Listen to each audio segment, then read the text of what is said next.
got 10. Got it. Good morning, everyone. Welcome. My name is Dawn McCooey, and I'm an entrepreneur in residence at Women's Enterprise Center. You are in the right place, the power of purpose. We've got a very full and exciting presentation for you today. We want to welcome everyone and ensure that you have an opportunity to connect in our chat. I'm just going to, just a minute. There we go. That's a picture of me with a different scarf on. My name is Dawn, and I am an entrepreneur in residence. I've been with Women's Enterprise Center about 14 years, and now semi-retired and still working with this amazing organization. So if you're new to Zoom, I can't imagine there are many that are new to Zoom. We've been Zooming for a long time, but you can chat, just a quick Zoom 101. For this webinar, you can click on chat, or you can click on you can click on Q&A for if you have questions. Chat's the easiest way to connect with us and for us to monitor the chat. If you've got questions or comments, please do feel free to put your comments in chat. I want to tell you that I join you today from the unceded Coast Salish territory of the Lekwungen and Wanak peoples in Victoria. And if you would like to, in chat, share with us on whose traditional territories you come from today. And if you look in our chat, you're going to see there is a way that you can look that up for now or for later as a way of connecting from whose traditional territory you are joining us from. So please feel free. We've got a number of people that are doing that right now. Thank you. Okay, yeah, we've got folks from, oh my goodness, all over.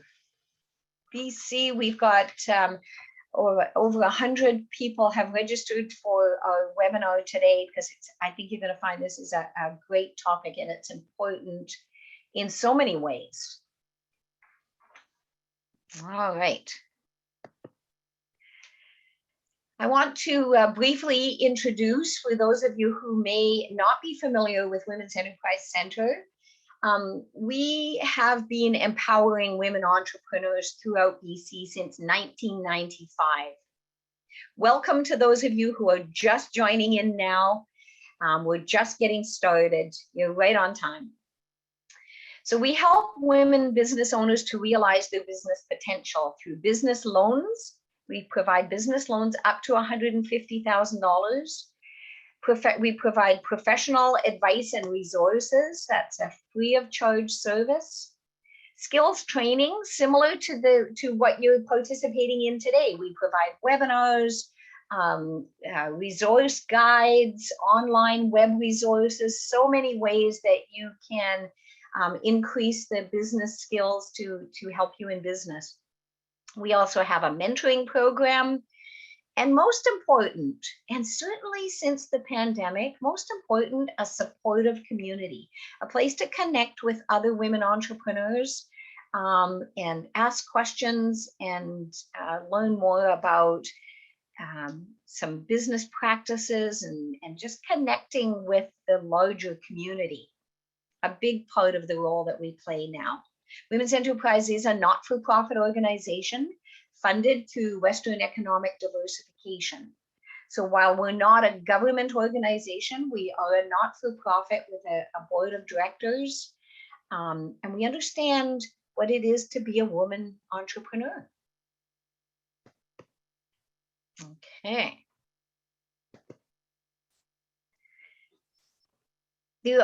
We have what we're calling our COVID-19 resources as well on our website at wec.ca /COVID-19. You'll see at the bottom of the slide here. We've got an updated list of COVID supports and keeping on top of all of the different programs that are available for small business. So that's another piece for you to check out. Before I introduce our guests, our panelists and experts today, I want to tell you about why we're doing this session. So a company's purpose is the reason a business exists. Purpose is more than a mission or a vision statement. It really is something that grounds your business and conveys what it is that your company stands for. Integrating a social purpose will alter the course of your business by helping to attract and retain employees and enhance corporate culture and many other areas where this is going to impact your business. I'm going to leave it up to our experts today, Christina Labarca and Sharon Davis, who bring to you this session today. They are co-founders of an organization called Giving Well. And you're going to learn more about them and what they do and how you can have these kinds of impacts, social impact from your participation. My bios today, I'm going to introduce first Sharon Davis. Sharon has had a lengthy career in investment finance before shifting her focus to the nonprofit community, introducing best practices to improve their fundraising capability, their awareness, and their growth. The opportunity to bring nonprofits and business together as partners was the catalyst of Giving Well. So welcome to Sharon. We are delighted to have your expertise here today, and an enormous thank you to you. I'd also like to introduce Christina Labarca. Christina, also a co-founder of Giving Well. Christina holds a Bachelor of Arts in Adult Education and a master's degree in Philanthropy and Nonprofit Leadership from Carleton University. Christina has always looked for ways to give back, and over the years has fundraised, volunteered, and supported numerous local and international charity organizations. We couldn't do this webinar today without the expertise and the generosity of Christina and Sharon. So welcome to both of you. I'm going to, I'm going to ask Christina to share her screen. I'm going to stop sharing mine, and I'm going to turn this session over to our experts today. Thank you, Sharon and Christina, and welcome everyone. Thank you very much, Dawn. I'm just going to share my screen with you. Okay, great. So thank you so much for that introduction, Dawn, and welcome to everyone. Thank you for joining us this morning. We are very excited to be here and just to share some of our experiences in helping businesses benefit from the power of purpose. So I'm just going to start by going through our agenda for the day. So Sharon and I are going to divide up the presentation today. I'm just going to start by talking about what social purpose is and why it is important. And then we're going to discuss how to uncover your company's social purpose. Sharon will then introduce to you Charitable Partnerships and giving back through time, talent, and treasure. And Sharon will also provide some examples of businesses that are benefiting from a social purpose. So our goal in this workshop is to just provide you with a brief introduction to social purpose and how a charitable partnership can really benefit your business. And we hope that this will be an inspiration for then further thought and further discussion about how your business can enhance its benefit to society. So as Dawn mentioned, we really welcome your participation. Please ask questions throughout the presentation. put your questions in the chat, and we will try to answer them as best as we can throughout the presentation. So we're going to just start by defining the term social purpose. And you've probably heard a lot of the buzzwords out there right now. Some of these terms include purpose, corporate social responsibility or CSR, sustainability, ESG, environmental social governance, sustainable development, corporate accountability, or creating shared value. So some of these concepts overlap in their meanings and others are used interchangeably. So it can make it really confusing.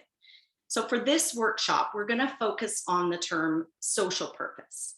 And being that it's still relatively new and that the concept of social purpose is still evolving, finding one clear definition can be quite challenging. So we'd like to ask you to share with us what you see, how you might define social purpose. So please type some thoughts in the chat. When you hear the term social purpose, what comes to mind for you? What does social purpose mean to you as a business owner, as an employee, or even as a customer? And so if you'd like to just share any thoughts you have on that, that would be great. Okay, so I'm seeing some words about contribution, and that's great. And making a positive contribution, helping others, community, how my business can give back, strengthening community, being a valued part of community, great. So I'm seeing a lot of positive community, environmental social governance, going deeper than the need to earn money, to the benefit we can give to people's lives, and then helping others who have basic needs. Great, these are great. Using gifts and skills, fulfilling your own passion and contributing to society. Okay, great. These are some excellent contributions to what social purpose is. And as I mentioned, it's really an evolving concept or an evolving idea. And so I think all of these ideas that you've contributed really fit into defining what social purpose can be. So Sharon and I tried to put together a definition to help us clarify what we believe social purpose is. And so we'll share with you our definition. So we believe social purpose is the reason your business exists and how it benefits society, or it could be community, I think, too, there. So it's not your bottom line, it's not your mission or your vision, but it's your why. And we'll keep coming back to that in terms of, what it means to explore your why. But essentially, social purpose is the underlying reason for doing what you do. It grounds your business and it conveys what your company stands for in its ethical, emotional, and practical terms. So your social purpose describes your benefit to society. Without a social purpose, a lot of companies can find that their focus on profits could be at the expense of people and the planet. It's not to say that profits are not important. Of course, they're essential for the viability of your business. But the social purpose really helps you to ensure that your profits and your purpose can work together. A social purpose for many companies becomes their North Star. It's what helps guide their decisions and their direction. And we've often seen the term social purpose being described as the heartbeat of an organization. So to help clarify this a bit further, let's take a look at some examples of purpose statements from companies in a variety of industries. So the first one is from a financial company, and their purpose statement is empowering people to stay a step ahead in life and in business. Here's another purpose statement from a large food manufacturing company: nourishing families so they can flourish and thrive. And a third social purpose statement is from a toy company: to inspire and develop children to think creatively, reason systematically, and release their potential to shape their own future, experiencing the endless human possibility. So the commonality in these statements is that they're meant to evoke emotion. They do not describe the company's activities or their financial goals, but they tell us why this particular company exists within their industry and how they're benefiting or giving back to society. So ultimately, a purpose statement should inspire all of your stakeholders, both inside and outside of a company.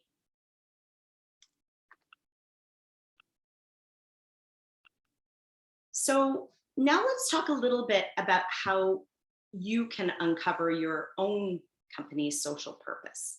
So again, I'd love to ask if any of our participants actually currently have a social purpose statement for their business. And you can let us know in the chat with a simple yes, no, or maybe in progress, if it's something that you've been thinking about. So just to get a sense of if anyone has a social purpose statement, and if you do, please feel free if you'd like to share that with us. So I'm seeing, okay, great. I'm seeing a lot of yeses, and I'm also seeing some no's and some in progress, and that's great. One of the things about a social purpose statement is that it isn't necessarily static. It is something that you may continue to work on and refine. So this is great. I'm seeing a lot of participants here that already have a social purpose statement. Excellent. Okay, and someone shared theirs: empower business owners maybe to create and live their desired lifestyles through their business successes. That's great. Thank you very much for sharing that with us, Linda. Okay. Oh, and we've got another one. Great. Helping businesses create healthy workplaces. Great.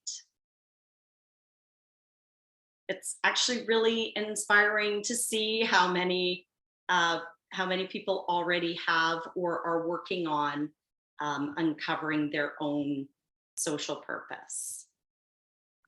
So that's great. Thank you all very much for sharing those. So I want to share with you Giving Well's purpose statement. So Giving Well's purpose is to transform the way that businesses and individuals view philanthropy and create change in their community. So as you can see, our purpose statement is not what we do. What we do is we offer workshops, educational programs, and one-on-one consulting. It's also not our vision. Our vision is that in the future, every business will have a clear social purpose and a long-term charitable partner. So our purpose is really why we exist. And the reason we founded our business was after a lot of discussions with people. Sharon and I discovered that businesses and individuals were struggling with how to give back in a meaningful and impactful way. And we saw an opportunity to help businesses, the nonprofit sector, and the community all benefit through charitable partnerships. And really, that's where our name Giving Well came from.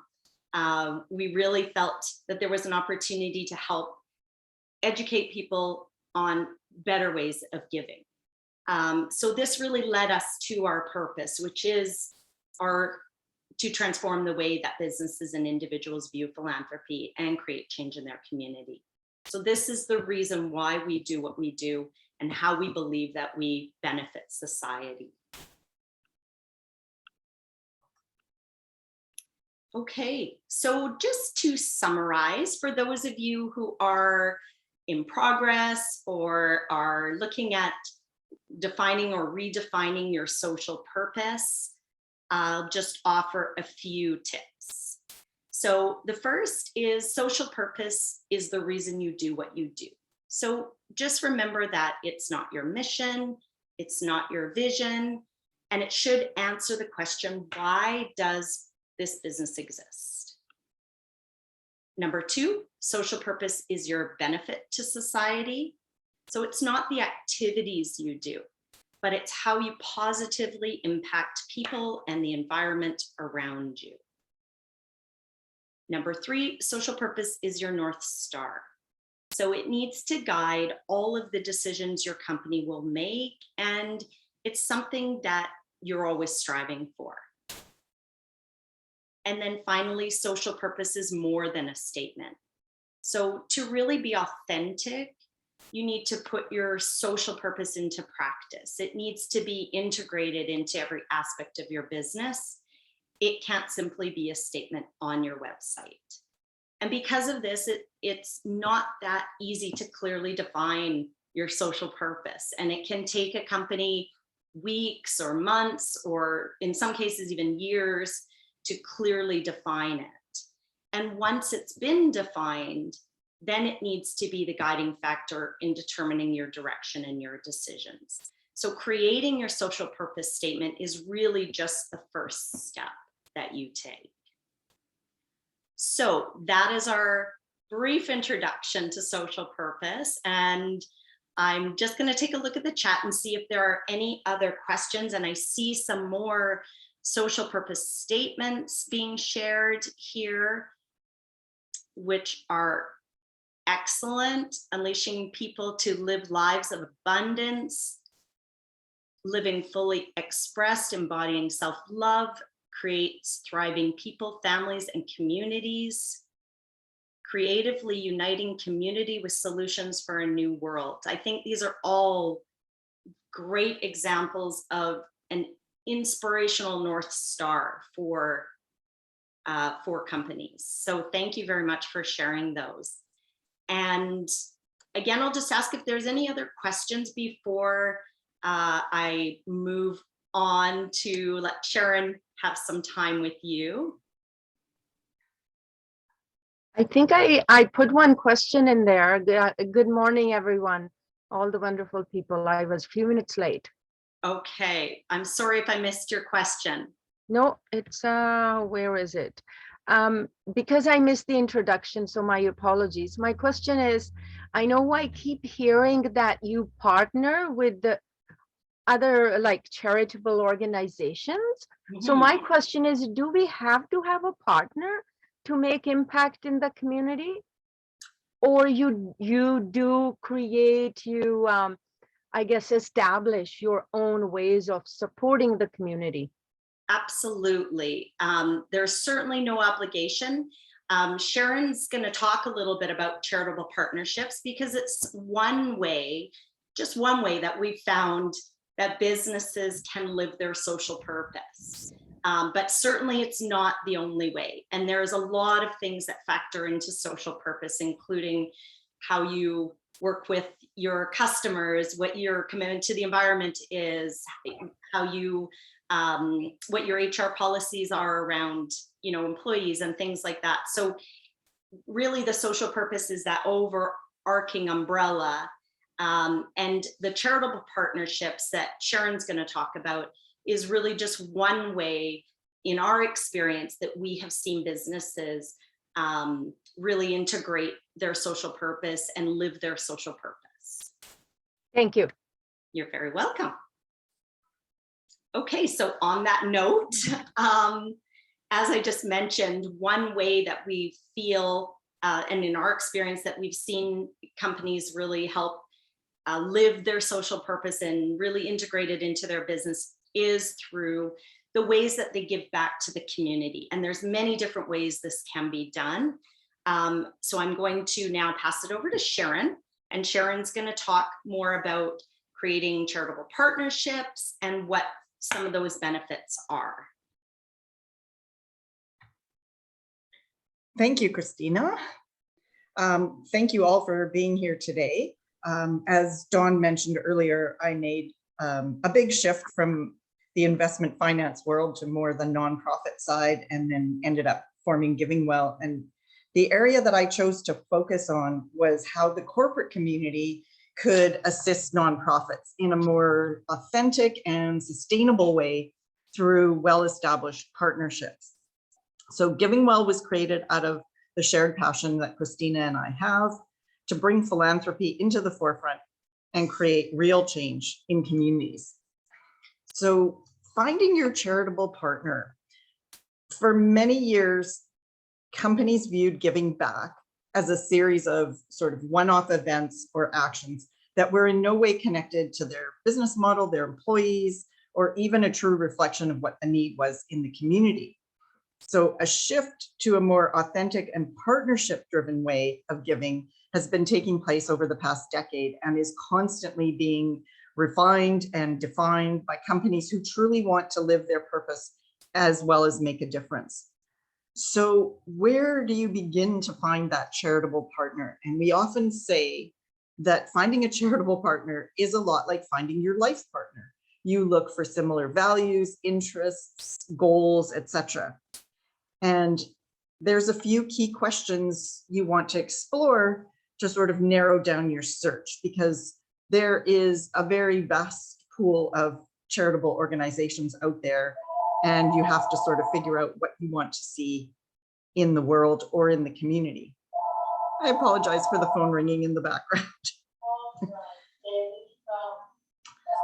There's a few key questions, sorry. So some of these key questions are what you're passionate about, what you care about. So sort of, is it health? Is it food? Is it education? Is it the environment? Is it at-risk youth? Is it, you know, sort of elder care? So there's just an extensive list, and you have to narrow down that list before you can start searching for those specific charities. So you also have to think about where you want to give. Do you want to give locally? For a lot of people, that's obviously where they work. So that's a priority. Or do you want to give globally? Because we all live in a very global society these days. And once you've defined your category, you can start that due diligence and ultimately find the right partner for your company. So the process delves deep into finding the right match for both parties. And we recommend committing to a long-term partnership that allows the relationship to develop over time. So we're trying to get away from those one-off, choosing a different charity every year or every 6 months. So typically Giving Well spends several sessions going through this process of identifying and implementing a charitable partner. In the interest of time today, we obviously can't go into that kind of depth. So we'll try and be as brief as possible and still impart some valuable information. So I see there's something in the chat. I was going to say the same thing too. I think somebody said, can you repeat some of those points when your phone was ringing in the back? And I was, it's just that critical moment, I guess. Absolutely. So the points about how to narrow down your search for a charity, is that what we're looking at?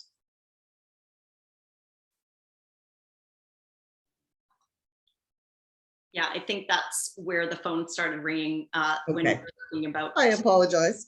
The beginning of that, starting to narrow that search.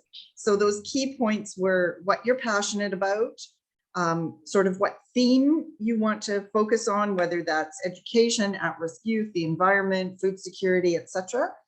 And that just gives you a narrower scope to look in so that you aren't so broad. The idea of giving locally or globally, depending on where your passion lies. And then once you have that figured out, then you can start your due diligence that'll take you to the right partner for your company. So those were the key points there.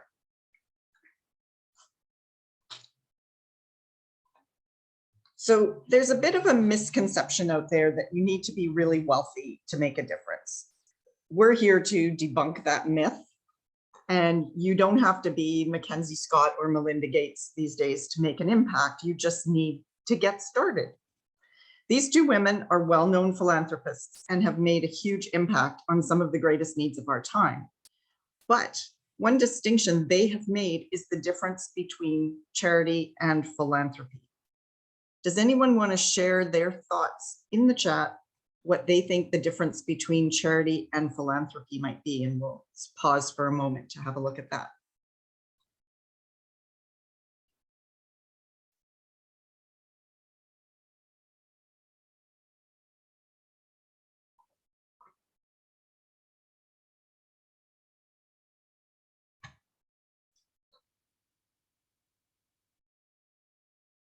Maybe I've scared everybody off at this point. Oh, 2 new messages.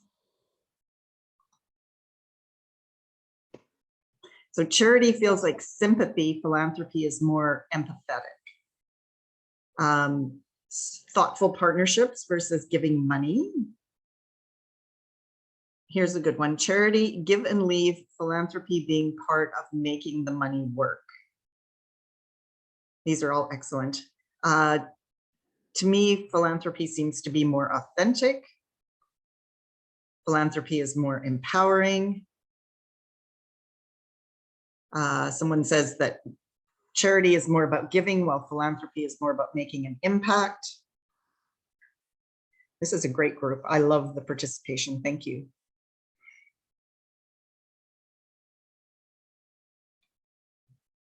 Okay, I think we've covered all the items in the chat. So I'm going to talk a little bit about this topic of charity versus philanthropy, because I think it really clarifies what's going on. So charity tends to be a short-term fix. It's social services. It's often very reactive, and it's a very individual process. Philanthropy, on the other hand, tends to be more of a long-term solution. It's also more about social change as opposed to social services. It's proactive, looking to see what the problem is and looking for solutions as opposed to reacting. And it's also collective. It's people coming together as opposed to trying to individually change the whole world. So charity is a natural sort of emotional impulse, if you could say, to an immediate solution. Often it's a natural disaster. It can be as simple as seeing someone homeless on the street and hungry and cold, and you get them something to eat and perhaps guide them towards some shelter. But tomorrow that person is going to be back on the street. So you haven't really found the long-term solution. The long-term solutions would be housing and services to help that person get back on their feet. So philanthropy addresses those root causes of the social issues and requires a much more strategic and long-term approach. It can also require a lot more funding, but because it's collective, it can be people coming together as opposed to just one person trying to make all the change. So what we have to look at is one really more important than the other. It's easy to offend people to say, you know, charity is on its way out and philanthropy is taking over the world. That's not really going to happen overnight. In the short term, we can't abandon charity while we look for the long-term solutions. We have to start working towards the solutions, but because charity is not really the change.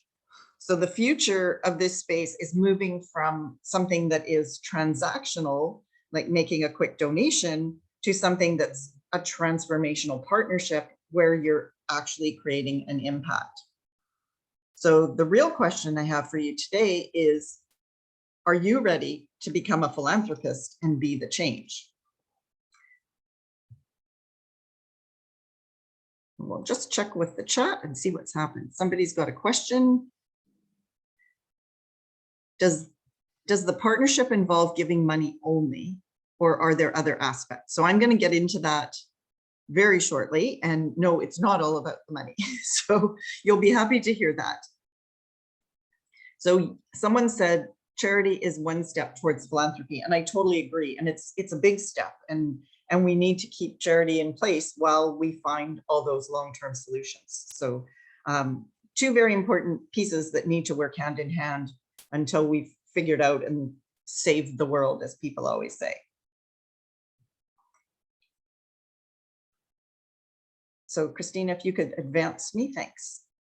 Never doubt that a small group of thoughtful, committed citizens can change the world. Indeed, it is the only thing that ever has. This is the wisdom of Margaret Mead. This phrase has been around for decades.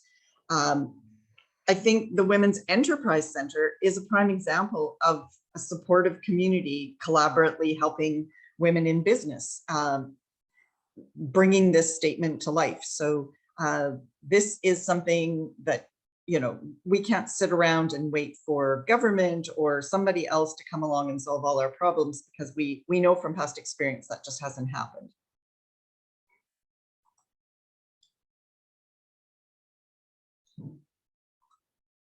So there's many ways to give, and I just have a quick question here. When you think of giving, what's the first thing that comes to mind?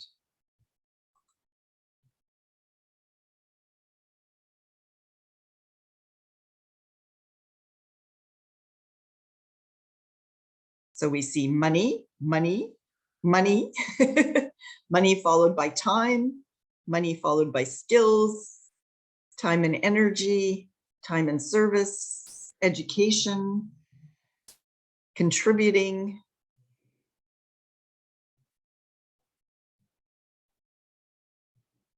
money, time, skills, and knowledge, future knowledge, caring,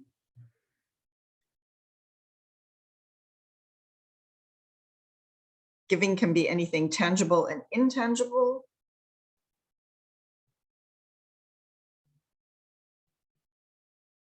So these are all amazing, and I'm here to tell you it's not all about the money. There's many ways to give back. And some of it starts with communication. So if you can communicate well with your charitable partner, finding out what they need and looking at what you have to offer, those two things coming together can be very valuable. So all charities need money, there's no doubt about that, but they can also reduce a lot of their costs by having items and skills donated, which is often referred to as in-kind giving. And that was mentioned in the chat. So office supplies, used office furniture, computers, etc. Those are all really valuable items that can help a charity that they would not have the resources to go out and buy. And then your talent, your skills. So perhaps you have accounting skills, technology expertise, strategic planning skills. These are all really valuable resources that are not affordable for especially small nonprofits. So as COVID abates, hopefully, we're all hopeful, we should be able to get back out there and volunteer again too, which has been a big part of the missing link, I think, in the last couple of years. And I think people find the act of giving their time a very valuable and fulfilling aspect of this whole picture.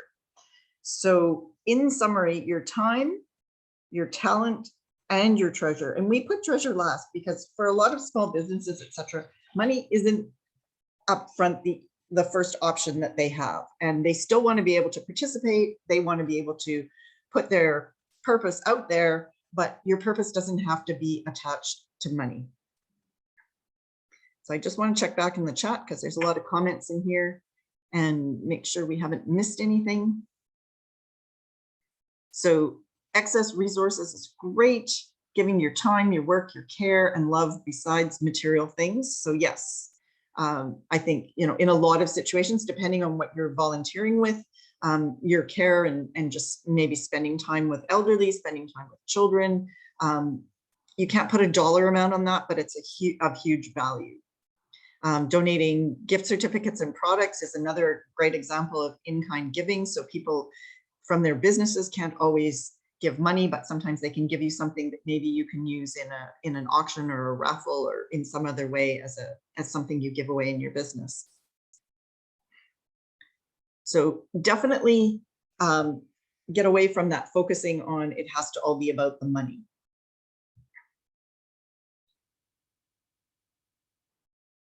So when we give, I think we all want to know that our giving has some kind of an impact. And there is a ripple effect out there when you give. It's not just felt by the charity, it goes far beyond and has benefits for obviously the community, but for your business as well. So the impact that the charity is having is almost always measurable. And as your partner, you should be able to share that information.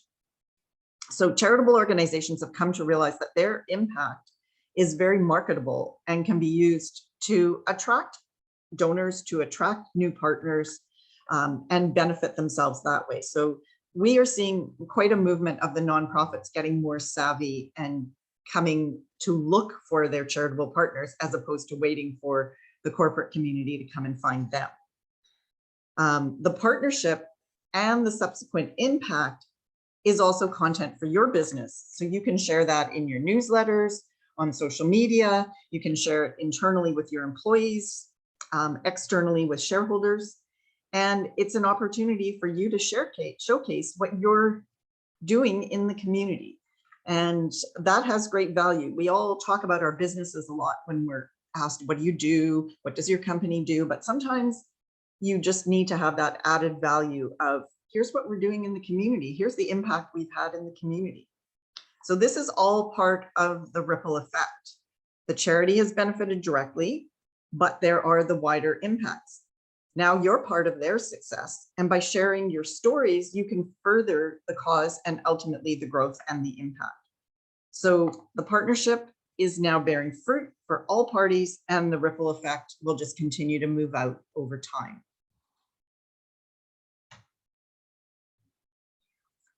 So how are businesses benefiting from purpose? Does anyone want to take a stab at how, or tell us how your business is benefiting from purpose at this point?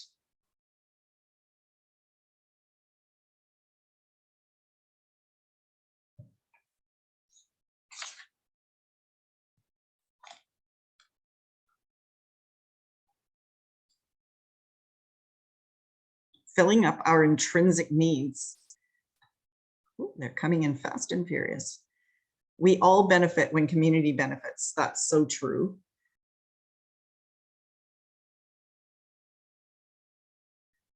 Building trust in the community, that's huge. And building trust in that partnership that you create will help it flourish over time. Your reputation in the community, your business will be attached to its reputation. Attracts great clients who share your values and your purpose. Someone's mentioned here that different charities need different things. Some need volunteers, some need goals, some need money. Maybe it's best to ask the charity, and it's always best, and I mentioned that earlier as well, communicate with them, ask them what they need, because we've seen, especially in when people are donating globally, they tend to assume what people need on the other side of the world. And it's often hard to see what that is.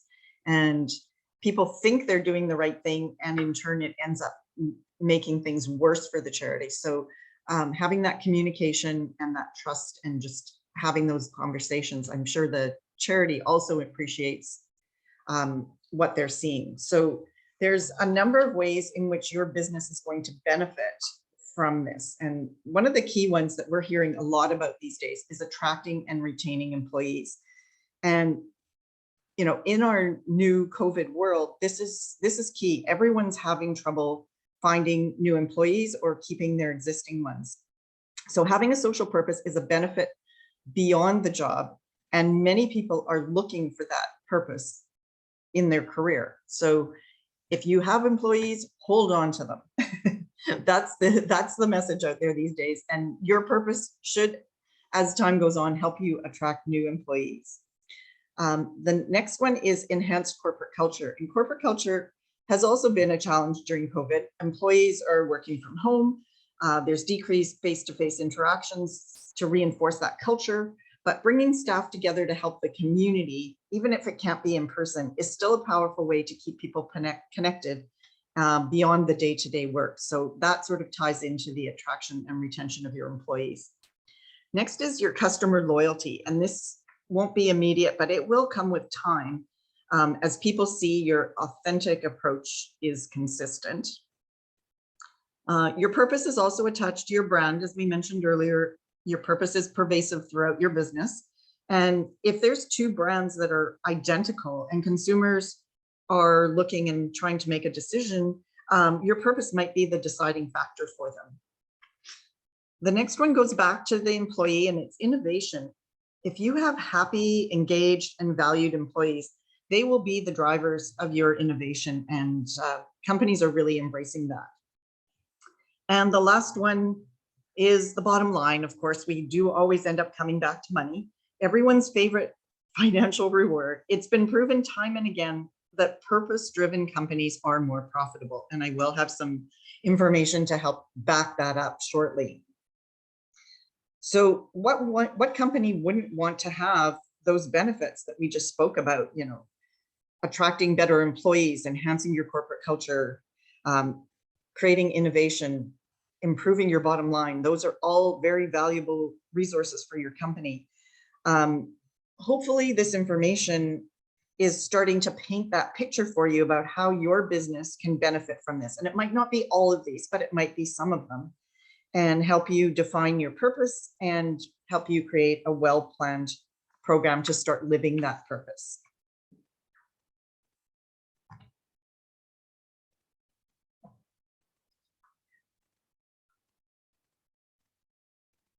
Have we got a blank screen, Christina? What happened here?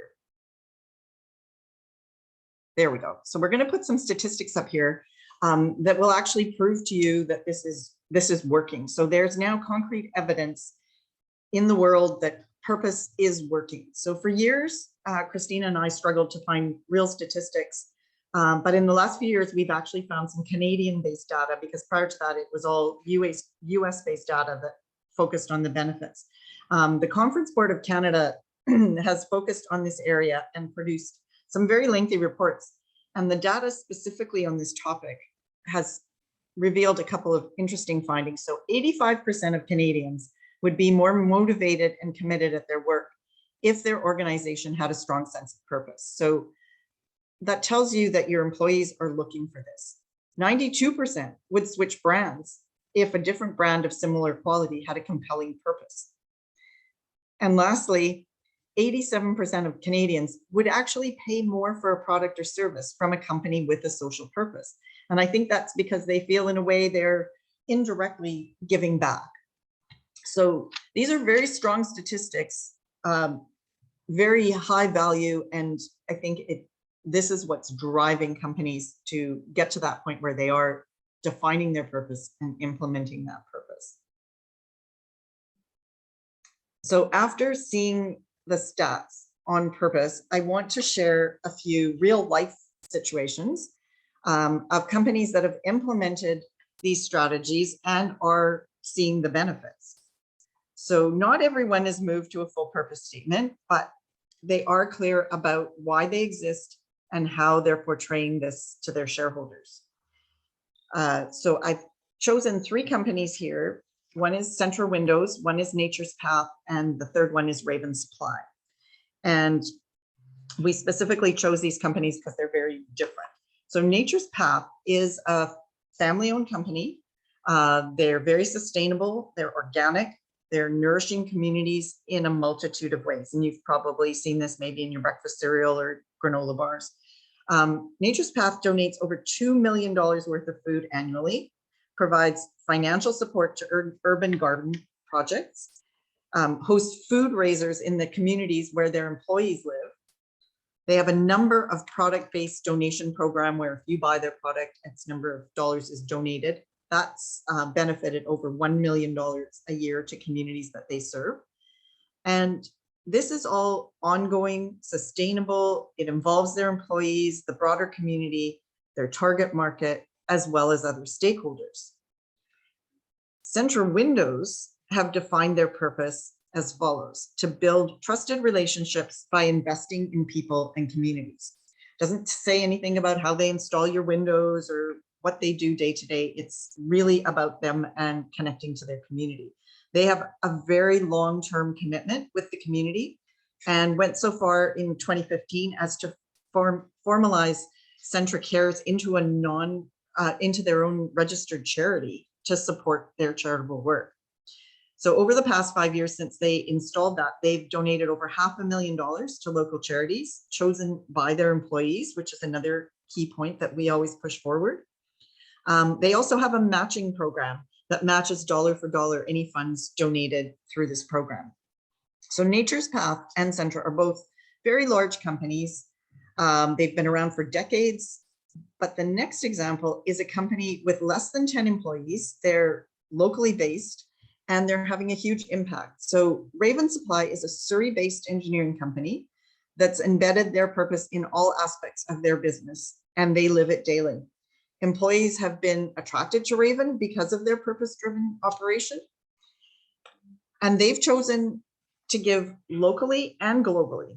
So they participate with schools locally, with the community in terms of food insecurity, and they've also participated in a global education program for the past 6 years that builds libraries, educates girls in countries such as Nepal, India, Cambodia, Vietnam, and Tanzania.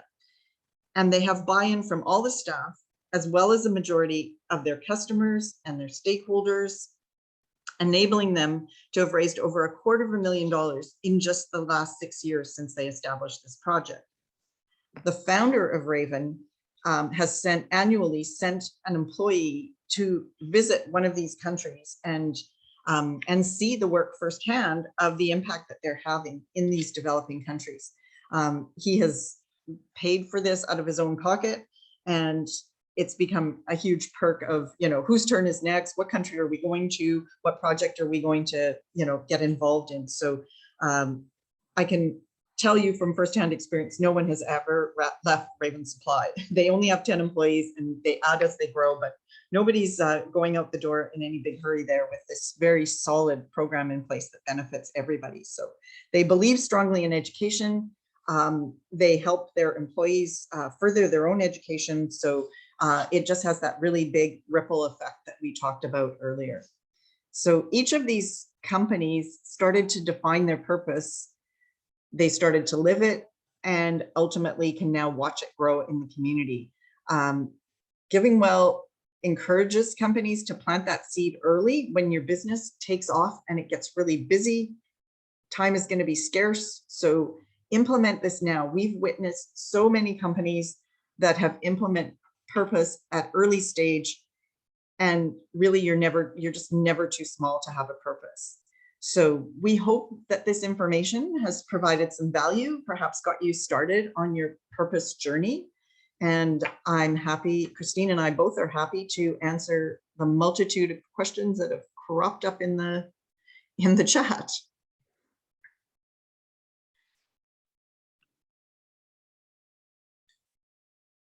So someone's asked if we'll be sharing the slides. Yes, we can absolutely share the slides. I think there's some important questions in here about authenticity, and our businesses sometimes doing this for show only. And yes, I mean, there is something called purpose washing. It's sort of the same thing as greenwashing, but for purpose. And so I think what it comes down to is, I think stakeholders are pretty savvy these days. I really think that if it's not something you really believe in, if it's not something that's truly authentic, people are going to see through that. And that's why, a purpose has to be more than your statement that you put on your website. It's part of the company. It's part of all of the decisions that you make. And, certainly in our experience, we work with companies when we see there's a true authenticity there, that they really are looking for ways to give back. So, there's a million great examples, but of course, I think it comes down to authenticity and how do you show that you're standing behind what you're saying is your true purpose. There's a lot of ways to do that. But that is probably the key to making it really successful. There's a lot of comments about authenticity, and And I'm glad to see that. Like, I'm glad to see that's being talked about. I'm glad to see it's being challenged. People, need to ask the tough questions. And I think companies are realizing that this is no longer a situation where you can just cut a check at Christmas and, feel good about your company doing something in the community. It has to be hands-on. It has to be embedded. It has to be consistent. And I think people are starting to understand this. And it looks like lots of people are interested in getting together after the webinar. And I just want to bring it back to another point, the concept of collaboration, how you can make an impact together as a community is also so powerful. Not only does it benefit you, your business, the community, it really has that ripple effect. And I think especially as small business owners, Sharon and I know we're just the two of us. It's great to connect with other like-minded businesses and to see how you can kind of come together and find ways to integrate purpose into what you're doing.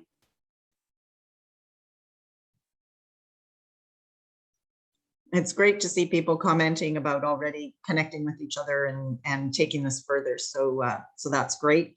For those who joined a little bit late, this was recorded, so you will be able to access this, and we'll make sure that that Dawn gets the slides so that she can share them with you as well. And we're certainly available. I think Christina was going to talk about that a little bit at the end here in terms of how you can connect with us further. Yeah, maybe I'll turn it over to Dawn is back here. So maybe I'll give Dawn a chance to jump in for the last few minutes, but all of our contact information is there. If you have more questions, please feel free to reach out. We're always here. Absolutely. And Christina, I'll get you to stop sharing and I'll go back to sharing my screen and just do a little bit of a wrap up with everyone. Sure. Okay. Oh, I've lost my mouse. Oh, here. just a minute. I think I've got it. Here we go. Here we go. Just a minute. Okay, so we just getting ready to wrap up. And Christina and Sharon, you have offered so much information and insight. I think you've blown away some myths about what is charity and what is philanthropy and what can a small business do. I would really encourage our participants today to take a look. Participants, you will have a recording of today's session. You will be able to connect with Christina and Sharon at Giving Well. There's some great information on your website, Christina and Sharon, on, engaging employees. And you brought that up as an example. Employees now don't want perks, they want purpose. So really understanding that in these times is really, really important. So your topic is so current and so important. And again, I have to say, Women's Enterprise Center couldn't bring these webinars to you without you sharing your time and your talent. So a sincere thank you. I do want to encourage our participants to connect with you and with us. Register for our next masterclass that's coming up. It's a funding masterclass, finding the right model for your business. This is a webinar similar to today's, coming up October 28th. We've also got limited seats available in the Passion and Grit series, Building Your Resilience Toolkit. We've got a limited number of seats in that series as well. So we've got some things coming up. We are asking that you complete the evaluation. I think Netta is going to make sure that you've got that in the email following. And we've also got it right here, right now, for a quick review of telling us how we did today. That poll is there. If you take a half a minute to do that, and then please do feel free to share any other information with us. Let us know what you want and coming up in webinars. But for today, I want to again thank all of you for participating. Not only could we not do it without Christina and Sharon, we couldn't do it without you. So some great connections happening today, and some great engagement. My gosh, hats off to our our panelists today for leading you through this engaging presentation. Thank you, everyone. Have a terrific rest of your week. Let others know how you're sharing the reconciliation, our very first statutory holiday. Tomorrow, time for some reflection and maybe learning. There's great webinars out there. Thank you all for joining us today. And thank you to Netta as well, our background person who keeps us all on track with the technical aspects. So thanks, everyone. Have a terrific rest of your week. And stay tuned to get a copy of the recording and how to connect with Giving Well. Bye for now.